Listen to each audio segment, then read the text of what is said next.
Australia's domestic airline sector is one of the least competitive parts of the economy, with complaints post-COVID airfares are staying way too high.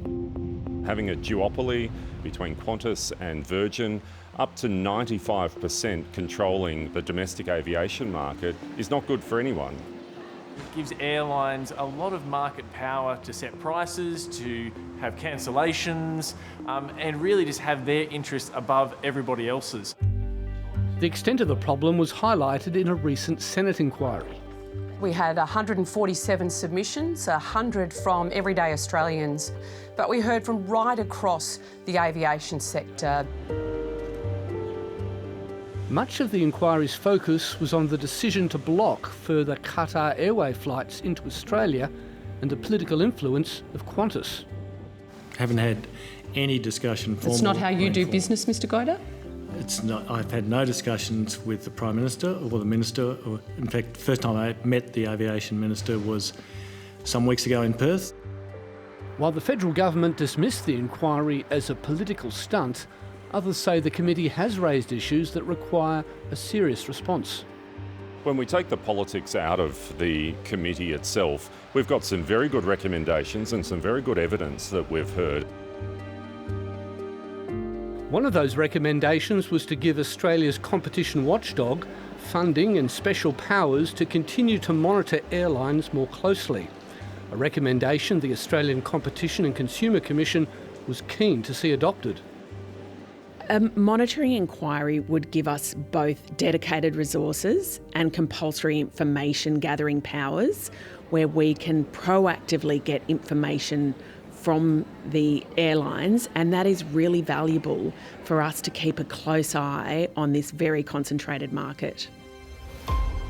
And late today, the Treasurer announced this monitoring role would recommence. The ACCC has had these powers before, but only for a 3-year period covering the COVID pandemic, and that ended in June. The inquiry was always time limited. While it was COVID related, it did give us an insight into the domestic airline industry at a time where there were severe disruptions, but also changes in the competitive environment. Shortly after these powers lapsed, the ACCC took court action against Qantas for allegedly advertising flights it had already cancelled. It's clear that the data and the information that the ACCC has had over a 3-year period has enabled them to do the deeper dive into the activities of the airlines, and you can make a pretty strong link that having that information and that data through formal monitoring has enabled them to take the sort of legal action that they have. Another Senate committee recommendation the ACCC is keen to follow up on is to reform the so-called slot allocation system at Sydney Airport. We think a key to introducing that competitive pressure is to unlock slots at Sydney Airport.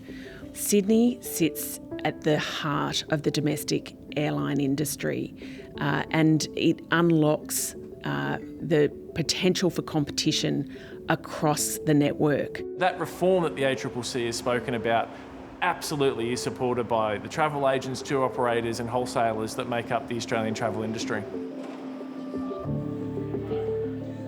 The slot allocation scheme is administered by a private company, part owned by Qantas and Virgin, which determines when an aircraft can take off and land. For start-up budget airlines like Bonza, it's a major obstacle to growth. They can't get slots in the peak morning and evening times, which means it's not profitable to base aircraft in Sydney. We believe that just opening up Sydney to Bonza would allow us to bring low-cost fares to 2 million more regional Australians and, of course, 6 million people in the Sydney Basin. A review recommending reform of the slot system was presented to the Morrison government more than 2 years ago.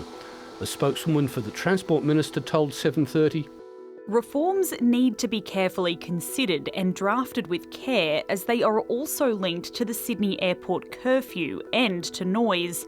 The government will make decisions about those reforms in coming months. I'd love to think there was change. I'd love to think there was action. Let's see. They are some small changes that would improve efficiency and improve the reliability of the network.